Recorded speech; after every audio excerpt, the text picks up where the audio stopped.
If I was a ref, I know I would mess up all the time. Yeah. Like, I'm not saying that your job is easy, but when it is a simple call right in front of your face multiple times, what are you doing? San Francisco. Tomorrow, you're on the Las Vegas Strip. What can the Las Vegas expect from Sophie? Oh, you know what? I'm just gonna be me. I don't go in there trying to predetermine anything. I'm dialed in. I need to focus on hitting my shots, making sure I'm executing the schemes right. I'm not focused on the extracurricular activities. And you know what? During that, it was just part of the game. I think the refs had a lot to do with that. It was a build-up for a couple of years now of them just not protecting, the star player of the WNBA. And so at the end of the day, I'm going to protect my teammates. That's what I do. And I'm a team player, so it's all good. What is going on? She's just deleted her Twitter. She's getting called out because it was exposed, because an interview got brought up. I'm not joking when I say this. Something's gone weirdly wrong. Like, we hired a freaking Chronically Online GM. Something went terribly wrong in Indiana, and it happened live on television. The Fever president just handed the entire basketball world a masterclass in how not to handle your biggest asset. We're talking about a moment so tone-deaf, so completely out of touch with reality, that it sparked an absolute firestorm across social media. But here's where it gets interesting. When the backlash started rolling in, when fans and players alike began tearing apart what was said, the response from management was stunning in its simplicity. She just disappeared. No explanation, no apology, no attempt to clean up the mess. Just gone. Her Twitter account vanished like she was trying to erase the whole thing from existence. Except the internet doesn't forget. The internet never forgets. And what started as one poorly chosen metaphor has unraveled into something much bigger. A full-blown crisis that's exposing deep rifts within the team, questionable treatment on the court, and a league that might be fumbling away a once-in-a-generation talent. This is the story of how everything fell apart, and trust us, it goes way deeper than anyone initially realized. Let's start with what actually happened, because the details matter here. During a recent press conference, Kelly Kroskoff, the president of the Indiana Fever, made a statement about the team's future. She talked about building the franchise into something special, something enduring. And then she said it, the comparison that would ignite everything. She said the goal was for the Fever to resemble Apple. An Apple-like brand, a refined, polished corporate entity standing apart from the noise and chaos of the market. On the surface, it sounds like standard business speak, the kind of thing executives say when they're trying to sound visionary.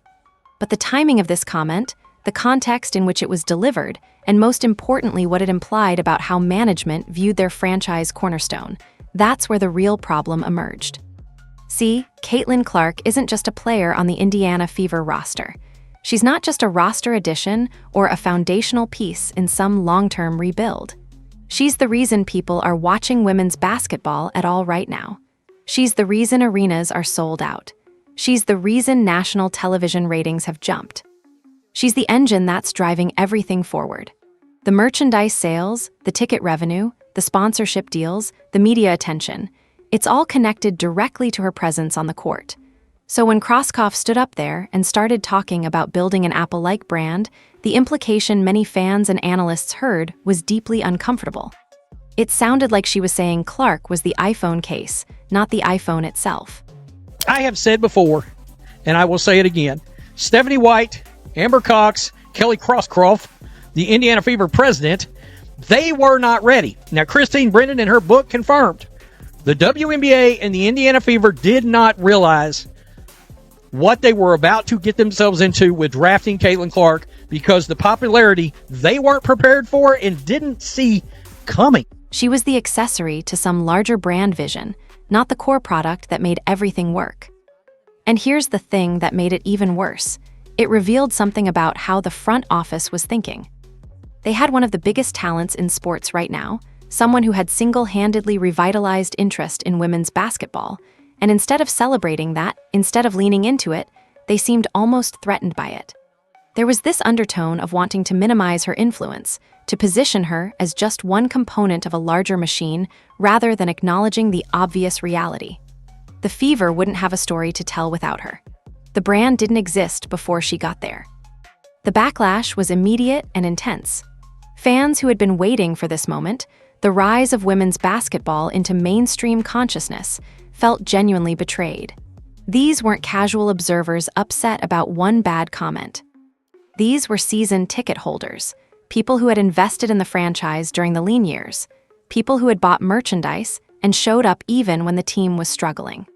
And now, at the exact moment when their patience was supposed to be rewarded, when the franchise they'd supported was finally becoming relevant, the leadership sounded dismissive of the very person making it all possible. Social media erupted instantly. Twitter became a firestorm of criticism. Posts comparing the comment to how NBA teams talk about their superstars went viral within hours. People were pointing out that you'd never hear an NBA team president say something like that about LeBron James or Steph Curry. You'd never hear it about Michael Jordan or any other generational talent. Those teams embrace their stars, amplify their star power, build everything around protecting and celebrating them. The Fever seemed to be doing the opposite. They seemed to be trying to position themselves as separate from Clark, as if her success somehow threatened their corporate identity instead of defining it.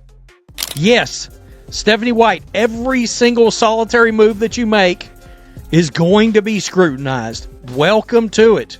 Right here. Fan communities that had just started to rally around the Fever, excited about what this team could become with Clark leading the way, suddenly felt confused and angry. There were think pieces about poor leadership. There were heated debates in comment sections about whether Krosskoff understood what she actually had. There were questions about whether the front office was even capable of managing a star of this magnitude. The comment had inadvertently exposed a fundamental disconnect between what the team's leadership understood about their situation and what everyone else could clearly see. But what made this even more significant was the context surrounding it. This wasn't just an isolated bad statement. It came during a period when Clark had been dealing with inconsistent officiating, with physical contact that wasn't being called, with a level of rough play that seemed designed to test her limits rather than let her play freely. So when Krosskoff's comment came out, it felt like a final insult on top of an already frustrating pattern. It felt like the president of the team wasn't even in Clark's corner. It felt like even the people who were supposed to be protecting her interests were more focused on their own vision of what the franchise should be. The comment had awakened something in the fan base too. It had crystallized a lot of concerns that had been bubbling under the surface into one clear, undeniable moment. This wasn't subtle enough to ignore or overlook. This was the team president, on the record, saying something that revealed her actual priorities. And those priorities didn't seem to include fully embracing and celebrating the talent that had transformed their franchise overnight. Within hours, the comment had been clipped, shared, and analyzed across every major platform. ESPN picked it up. Sports columnists weighed in. The narrative was set. This wasn't good management. This was tone-deaf leadership at best and actively hostile to Clark at worst. But that wasn't even the most damaging part of what happened next. That's when things took a turn nobody expected. By Friday night, Kelly Krosskoff's Twitter account was gone, just vanished. No announcement, no explanation, no statement saying she was taking a break or deactivating for personal reasons. Nothing. The account simply ceased to exist. And that silence, that complete absence of any attempt at damage control, spoke volumes about what was really happening behind the scenes. Someone had clearly told her that the best strategy was to disappear, to make the account unavailable, to remove herself from the conversation entirely. It was a panicked move, and everyone could see it. What's fascinating about this decision is what it revealed about the severity of the situation inside the Fever organization. If Krosskoff had simply made a bad comment, a poor choice of words that could be explained away or reframed, she likely would have issued a statement. She would have clarified her remarks. She would have released something saying she deeply respected Clark and that her comment had been misunderstood. That's what you do when you make a mistake in the public eye. You address it directly and try to move forward. But that's not what happened here. Instead, the response was avoidance. Complete, total avoidance. By deleting her account, Krosskoff essentially admitted that she couldn't face the criticism. She couldn't defend what she'd said because on some level, she probably knew exactly how it would sound. She probably knew that any attempt to explain herself would only make things worse. So the solution, in her mind, was to disappear, to remove herself from the public eye, to hope that maybe the heat would die down if she just stayed silent and out of sight. Except that's not how the internet works in 2024. Deleting your Twitter account doesn't erase the videos of what you said. It doesn't make the clips stop circulating. It doesn't prevent people from screenshot sharing your words across every other platform. If anything, the deletion added another layer of intrigue to the story. It transformed the narrative from executive made a bad comment into executive made a bad comment and then panicked so badly she deleted her account. That's a much more damaging story because it suggests she knew she'd messed up badly. The Fever fanbase, already frustrated and disappointed, interpreted the deletion as an admission of guilt. If she'd been confident in her words, if she truly believed the comment was being misunderstood, she would have stayed and fought for that interpretation. She would have engaged with the criticism. She would have tried to explain herself. But she didn't. She ran. And that told the story more clearly than any statement ever could have. The silence that followed was deafening. Days went by with no official response from the Fever organization. No statement from Kroskov. No clarification from the team's ownership. No message suggesting that leadership was united in supporting Clark or that they had a plan to address the concerns that had been raised. Just silence. And fans, who had already felt abandoned by management, started to wonder what was happening in that locker room. What conversations were being had behind closed doors? Was there internal conflict? Were players upset? Was this the beginning of something much bigger than just one bad comment? Media outlets started asking questions. Reporters reached out for comment. Analysts started speculating about what the deletion meant and what it said about the state of the franchise. The story that had started with one poorly chosen metaphor was now about management panic, about leadership failures, about an organization that seemed completely unprepared to handle having a superstar on their roster. What made this situation particularly damaging was the contrast it created. On one side, you had Caitlin Clark, the player who had saved women's basketball, the talent who was out there night after night giving everything she had, competing at the highest level despite the physical toll she was taking. And on the other side, you had a front office that seemed more concerned with managing their own image and avoiding accountability than with supporting their franchise player. The fan base, which had been celebrating Clark's arrival just months earlier, was now divided. Some were angry at management. Some were concerned about what this meant for Clark's future with the team. Some were questioning whether staying in Indiana was even the right move if the front office didn't believe in her the way they should. Season ticket holders who had committed to supporting the team started to have second thoughts. The goodwill that had been building was rapidly evaporating. And here's what's crucial to understand about the bigger picture here. This wasn't just about one comment or one deleted account. This was a moment where the mask came off. This was leadership revealing, whether intentionally or not, that they weren't fully committed to Clark's success. That they saw her as one piece of a larger puzzle rather than the most important piece. That they were thinking about corporate branding and business strategy, when they should have been thinking about building a championship team around a generational talent. The silence from the Fever organization continued to grow louder with each passing day. No statement, no apology, no attempt at reconciliation, just radio silence.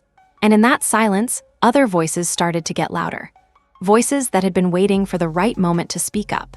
Voices that had been watching what was happening to Clark and were finally ready to say something. The narrative was about to shift, but not in a direction the Fever organization would have wanted. That's when Sophie Cunningham decided enough was enough. Sophie Cunningham didn't hold back. When she stepped into the podcast space, when she decided to use her platform to speak her mind about what was happening in the WNBA and specifically within her own team, she went all in. There was no tiptoeing around the issues. There was no careful corporate speak designed to avoid offending anyone. She came out swinging, and the impact was immediate and undeniable. Her message was clear, direct, and angry. This league was failing Caitlin Clark, and if you didn't see it, you were literally dumb. That phrase became the rallying cry. You're literally dumb. 3 words that somehow captured the entire frustration that fans and players had been feeling but hadn't been able to articulate. It was simple. It was harsh. It was impossible to misinterpret, and it went absolutely viral. Within hours, the clip was everywhere: YouTube, TikTok, Twitter, Instagram. Sports commentary channels were breaking it down. Fans were using it in comment sections. It became the soundtrack to the entire controversy. But Sophie wasn't just calling out random people or vague critics. She was speaking directly to decision makers. She was calling out the league office. She was calling out refs who weren't doing their jobs. She was calling out the culture that had allowed mistreatment of Clark to continue week after week without consequences. And most shockingly, she was calling out her own team. She was using her platform to publicly criticize the Indiana Fever organization while she was still an active player on that roster. That's significant. That's career risk significant. That's the kind of move that shows you're willing to sacrifice your own comfort for what you believe is right. What made Sophie's comments so powerful was the specificity. She didn't just say refs are bad. She pointed to exact moments, exact plays, exact situations where Clark had been fouled or physically contacted, and the refs hadn't blown the whistle. She talked about body checks that should have been flagrant fouls. She talked about elbows and gouging in contact that would have drawn immediate technical fouls in the NBA, but was being ignored in the WNBA. She backed up her anger with evidence, and that made it impossible for anyone to dismiss her as just being emotional or irrational. The podcast became a declaration of war. At least that's how it was being perceived by team insiders and league observers. Sophie had essentially drawn a line in the sand. You're either with Clark or you're against her. You either acknowledge what's happening or you're part of the problem. There was no middle ground in her message. There was no room for the kind of corporate equivocation that the front office had been trying to maintain. Either you're fighting for your star player or you're not. And if you're not, Sophie had a message for you. You're literally dumb. What's crucial to understand is that Sophie's comments weren't made in a vacuum. According to insiders and people close to the team, the podcast episode was calculated. It wasn't an emotional outburst. It was a deliberate decision to use her platform to publicly push back against management while they were already under fire from the fanbase. The timing was strategic. The messaging was precise. This was Sophie saying what the team's leadership should have been saying, but wasn't. This was her picking up the mantle that Kroskov had dropped when she deleted her account. The response from the WNBA community was split. Some applauded Sophie for speaking truth to power, for being willing to risk her standing within the league to defend a teammate. Others suggested she was out of line, that she should have dealt with these issues internally rather than blasting them on a public podcast. But the fan base loved it. Because finally, someone inside the system was saying what they'd been thinking all along. Finally, someone with actual credibility within the league was acknowledging the pattern they'd been seeing. Sophie's comments also added another layer to the narrative. It wasn't just fans and media observers who were concerned about how Clark was being treated. It was her peers. It was other players in the league who had been watching the same plays, seeing the same non-calls, witnessing the same physical contact that wasn't being addressed. If players across the league were noticing it, talking about it, and speaking publicly about it, then it was real. It wasn't some fabricated controversy. It wasn't fans being overly sensitive. It was an actual problem that needed to be addressed. But here's what made Sophie's scorched earth approach even more significant. She brought the attention back to what was happening on the court. She took the focus away from the Apple comment and the deleted Twitter account and the management drama, and she refocused it on the fundamental issue. Caitlin Clark wasn't being protected by the league. The referees weren't doing their jobs. The physical play against her was excessive and uncalled. And if you couldn't see that, if you were defending the current state of affairs, if you were making excuses for the refs or suggesting it was just part of the game, then you were, in Sophie's estimation, literally dumb. The impact of those comments reverberated through the entire league. Coach Stephanie White started publicly criticizing the officiating. Players on other teams started weighing in. The media became laser-focused on analyzing every foul, every contact, every play where Clark was involved to see if the refs were truly missing calls or if Sophie's criticisms were overblown. And what they found was undeniable. There was a pattern. There was a double standard. And it was impossible to ignore once you started looking for it. The question became impossible to avoid. Was this intentional? Were the referees deliberately underprotecting Caitlin Clark, or was it systemic negligence? The answer required actually looking at what was happening on the court, and when people started doing that, the evidence became damning. This wasn't about one missed call or one controversial moment. This was a pattern that had been developing since the beginning of the season, and it was getting worse, not better. Let's talk specifics because this is where the argument moves beyond subjective interpretation and into observable fact. During a Fever versus Liberty game, Natasha Cloud made a play that should have been a textbook foul. Shoulder down, clear contact, obvious physical aggression. Caitlin Clark was in the middle of a 2-point game, and suddenly she gets rammed. The contact is undeniable. It's visible on film. Any neutral observer watching it would see the foul immediately. But the referees, they didn't blow the whistle, they just let it go. Clark froze for a moment, hands up, almost in disbelief, and the Liberty ended up celebrating as the buzzer sounded on a play that should never have happened the way it did. That's just one example, but it's emblematic of what's been happening. Elbows to the face that weren't called. Body checks that were ignored. Deliberate physical contact designed not to let Clark play freely, but to wear her down, to frustrate her, to send a message that this league wasn't going to make it easy for the newcomer, no matter how talented she was. And the refs were either missing these calls or deliberately overlooking them. Compare this to how superstardom is treated in the NBA. If LeBron James got elbowed in the face, if someone body-checked him the way opponents have been body-checking Clark, the whistle would blow immediately. There would be a technical foul called, possibly an ejection. It would be discussed on SportsCenter. There would be league statements. The integrity of the game and the protection of the star player would be paramount. But in the WNBA, when Caitlin Clark gets the same treatment or worse, it's crickets. It's silence. It's just part of the game. And here's what's infuriating about it. She's not new to basketball. She's not some fragile rookie who needs to learn how to handle contact. She came into the league knowing it would be physical, knowing she'd face adversity. She's shown incredible mental toughness despite what's been happening. But the double standard is so obvious that it becomes hard to ignore. A fundamental part of the NBA's job, and by extension the WNBA's job, is to protect its star players. That's how you maintain the integrity of the game. That's how you ensure that talent and skill actually matter. And right now, that's not happening for Clark. Sophie Cunningham was absolutely right when she pointed out that this goes beyond just a few bad calls or a single night of missed fouls. This is a pattern that suggests something more deliberate might be happening. Whether it's conscious bias, whether it's a cultural issue within the officiating crew, whether it's something worse, that's the question everyone started asking. And the longer it went on without being addressed, the more conspiratorial the narrative became. The evidence started piling up. Game after game, viewers would record plays, slow them down, analyze them frame by frame, and show unequivocally that a foul had been missed. The video evidence was clear. The contact was visible. There was no ambiguity in most cases. This wasn't about judgment calls or different interpretations of the rules. This was about calls that should have been made and weren't.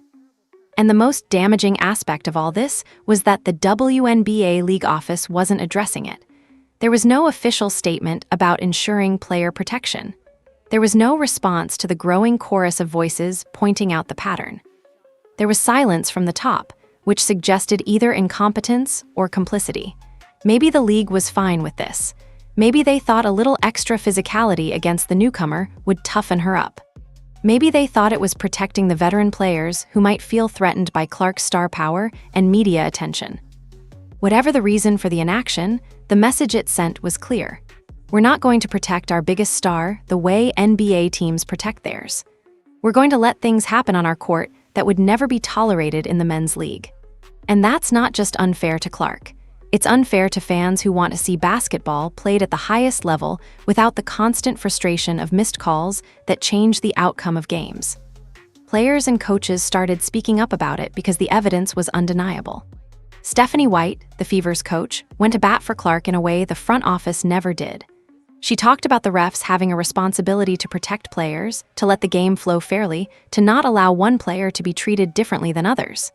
She was essentially saying what fans had been saying, what Sophie had been saying, what everyone with eyes could see. Something was wrong, and the league needed to fix it. But again, the league remained silent. And that silence became part of the story. Because in a situation where the evidence is overwhelming, where respected coaches and players are publicly calling out the problem, silence from the league office isn't neutral. It's a choice. It's a decision not to intervene, not to protect, not to ensure fair play. And that choice had consequences. What happened next revealed something even more troubling than the officiating issues. It became clear that the dysfunction wasn't just between the Fever organization and the fanbase. It was internal. The team itself was fractured. According to insiders close to the situation, there was genuine conflict happening in that locker room, and it went way beyond just frustration about how Clark was being treated on the court. See, when Sophie went scorched earth on the podcast, when she publicly criticized not just the league but her own team's management, she was articulating something that had apparently been brewing in private conversations for weeks. There were reports that some locker room members weren't happy about how management was handling the whole situation. There were suggestions that some veteran players, the ones who had been in Indiana before Clark arrived, weren't entirely comfortable with the massive attention suddenly being focused on this rookie who had transformed everything overnight. This is where the Apple comment takes on even darker implications. Maybe it wasn't just a tone-deaf metaphor. Maybe it was an actual reflection of how some people in the organization viewed things. Maybe there really was a faction within the Fever that saw Clark as a threat to the established order, as someone who was getting too much power, too much attention, and not enough respect for the players who had been there before her. Maybe those people felt like she was overshadowing them, stealing their spotlight, becoming the face of the franchise when they thought they deserved that role. That's speculation, but it's speculation grounded in the pattern of behavior that emerged. When a team president says something dismissive about your biggest star, when that person then deletes their account to avoid accountability, when team insiders report that there's genuine dysfunction in the locker room, you start to wonder if there's something deeper happening. You start to wonder if this was never really about one bad comment, but rather a fundamental disagreement about how the team should be run and who should be prioritized. The podcast episode changed something, though. Sophie's public criticism of the front office, done while she was still on the roster, essentially forced a reckoning. You can't have a player of her stature publicly calling out management on something that big without consequences. Either the organization stands behind Sophie and agrees there's a problem that needs fixing, or they come down on her for speaking out of turn. And the way things unfolded, it seemed like Sophie's comments had support, at least among some players. That created an even bigger problem for the Fever organization. They couldn't fire Sophie or discipline her without making themselves look terrible. She just spent an entire podcast defending a teammate against what she saw as systemic mistreatment. Punishing her for that would have been a PR nightmare and would have confirmed everything critics were saying about the organization not having Clark's back. But doing nothing also sent a message that the front office was weak, that they couldn't control the narrative, that they had lost the locker room. Reports started coming out about tensions between different groups within the organization. Some players were apparently frustrated with how things were being handled. Some were questioning whether they wanted to stay with the team if this was what the culture was like. Others seemed more sympathetic to management's position, though those voices stayed mostly quiet, probably not wanting to get caught on the wrong side of what was becoming a defining issue. The interesting thing about all of this is that it revealed something uncomfortable about women's basketball culture, or at least about this particular team's culture. Here was a generational talent, someone who had single-handedly revitalized the sport, who was dealing with unfair treatment on the court, who needed support from her organization. And instead of getting that unified support, she was caught in the middle of internal politics and generational conflicts within her own team. Some of the veteran players, some of the people who had been in Indiana during the losing seasons, might have resented that everything changed the moment Clark arrived. That's not necessarily a character flaw.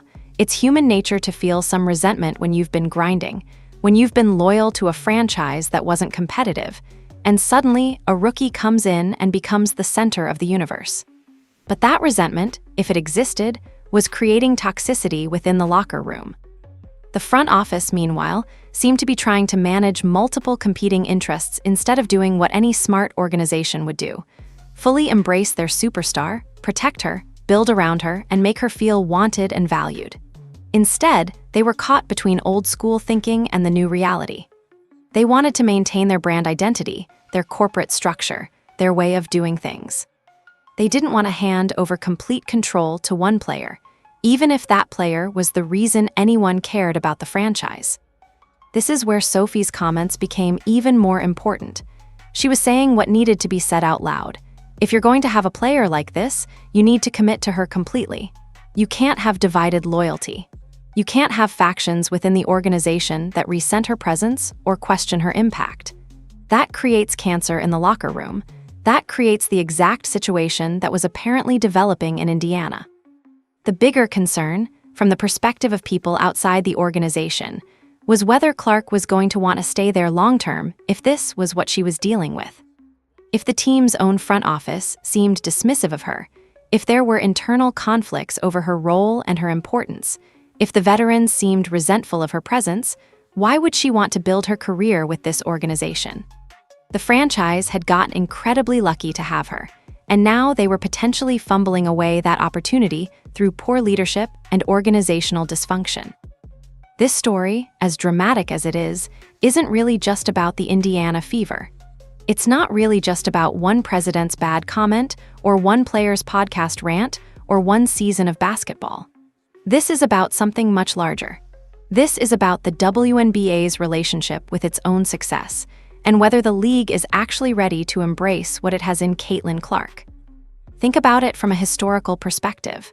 When Michael Jordan was drafted by the Chicago Bulls in 1986, the NBA didn't treat him like an inconvenience.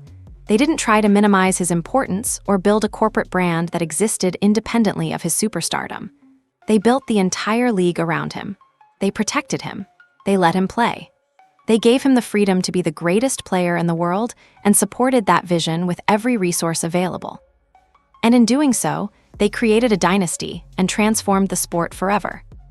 The WNBA had a similar opportunity with Caitlin Clark.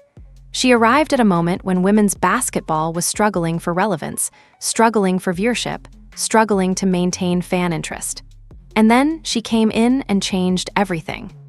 Suddenly, people cared. Suddenly, games mattered. Suddenly, the WNBA was on people's radar in a way it hadn't been in years. This was the league's Michael Jordan moment. This was the chance to build a dynasty, to create a narrative that would carry women's basketball forward for a generation. And what did the league do? It fumbled the opportunity. Not completely, but enough that questions started being asked about whether the WNBA's leadership even understood what they had. The officiating issues suggested either a systemic problem or a deliberate choice not to protect Clark the way NBA stars are protected. The Fever's management, with Kroskov's Apple comment and her subsequent disappearance, suggested internal conflict and lack of unified vision.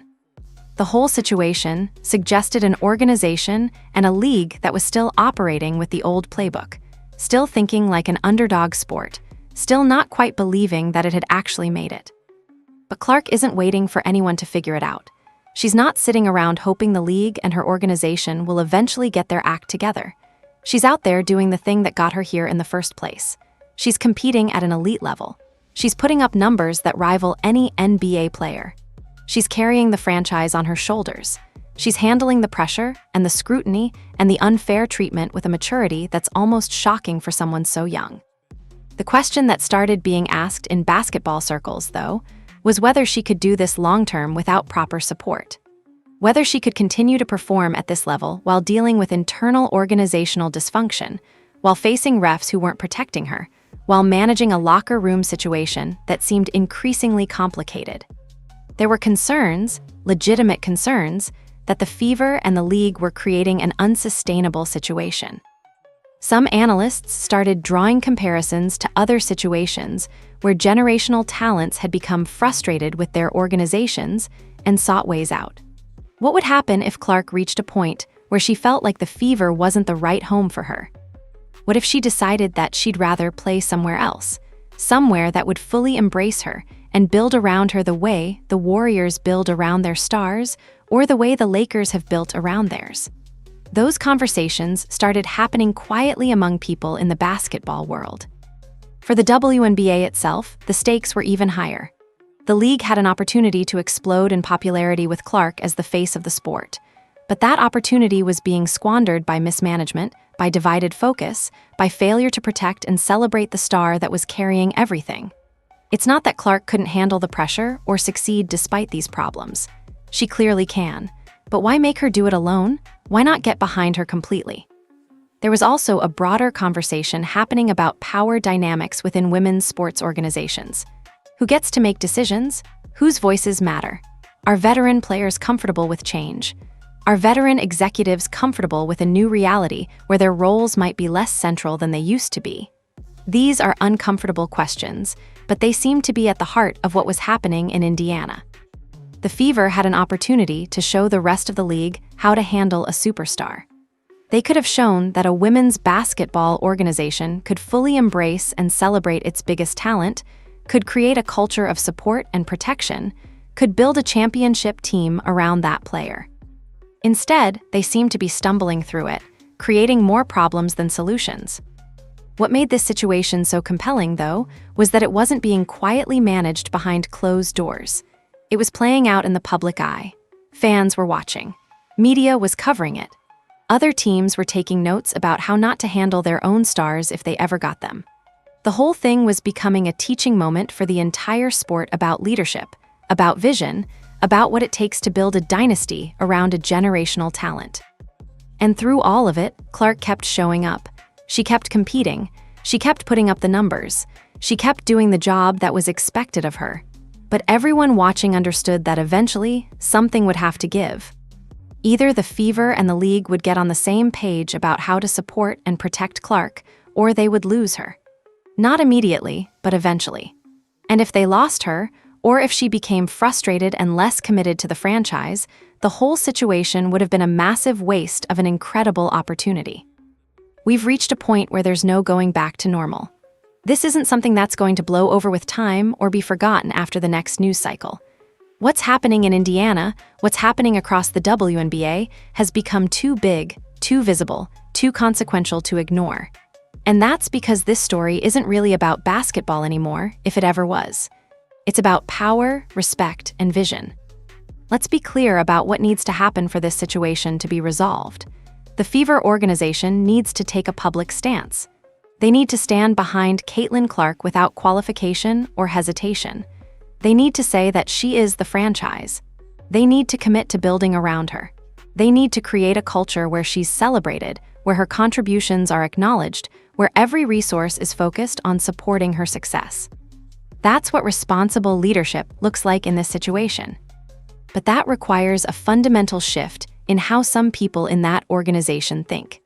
It requires acknowledging that the Apple comment was a mistake, that the corporate vision some people had for the franchise was wrong, that the star player matters more than the corporate brand. For some people, that's a hard pill to swallow. For Kroskoff specifically, that would require a level of accountability and humility that hasn't been demonstrated yet. The WNBA League office needs to address the officiating issue head-on. They need to review the tapes, they need to acknowledge the pattern, they need to issue new guidelines about player protection, and they need to enforce those guidelines consistently. They need to make it clear that Caitlin Clark is going to be protected the same way NBA superstars are protected, full stop. No exceptions, no gray area. This is a professional basketball league, and professional basketball leagues protect their stars. Sophie Cunningham, meanwhile, has become an unlikely hero in all of this.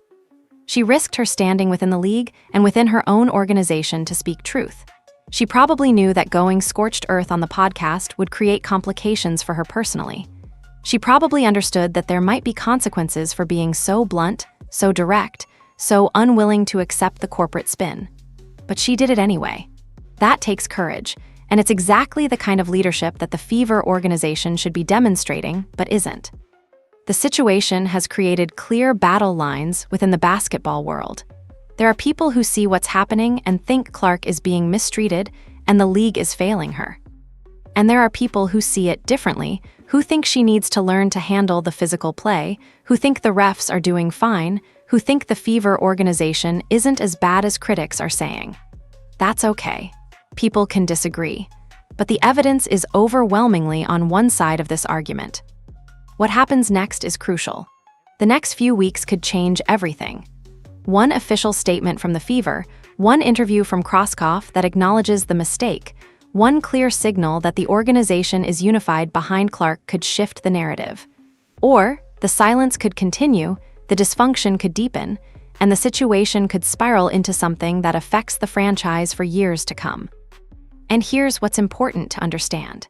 This is a moment that matters for women's basketball as a whole. The way the WNBA and the Fever handle this will send a message about whether this league is truly ready for superstardom, whether it can build around generational talents the way men's leagues have done, whether it can learn from the mistakes of organizations that have fumbled away opportunities with their own stars. Caitlin Clark hasn't stopped performing. If anything, all of this pressure, all of this controversy, all of these questions about her treatment and her organization's commitment to her have potentially motivated her to prove everyone wrong who doubts her. But there's a limit to how long anyone can carry that burden alone. At some point, the organization needs to fully support the star, and it needs to do it publicly and unambiguously. The media is watching. The fans are watching. Other players are watching. Other franchises are watching to see how this plays out because they might be in similar situations someday. And the WNBA itself is watching because it knows that how this is handled could define whether the league is truly ready to embrace its biggest talent. What started as one badly chosen metaphor has become a referendum on leadership, on vision, on whether the WNBA's decision-makers understand what they have and how to build with it. It's become about respect and accountability. It's become about whether an organization can admit mistakes and course correct, or whether they're going to dig in and double down. The clock is ticking, because Caitlin Clark is only going to be in Indiana for so long, and every game, every interview, every moment is being scrutinized.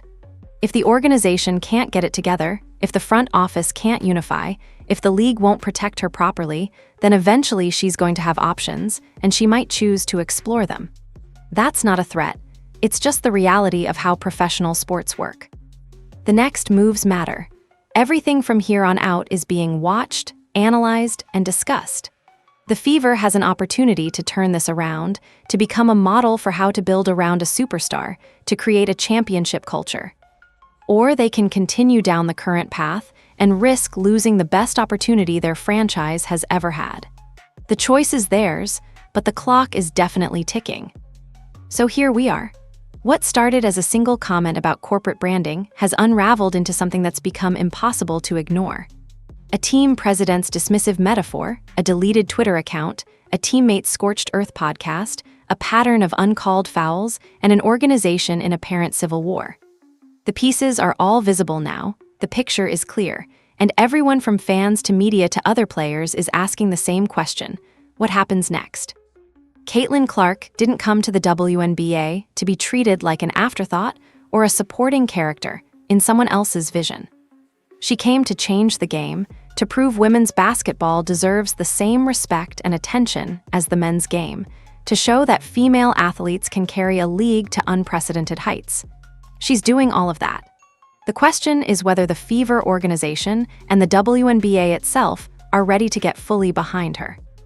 The stakes have never been higher. A generational talent is waiting to see if the people around her understand what they have. Fans are waiting to see if the league will finally protect its stars properly. The basketball world is watching to see if this is the moment everything changes or the moment a historic opportunity is wasted. This story is far from over, and every single decision made in the coming weeks will determine whether we're building toward a championship or toward regret.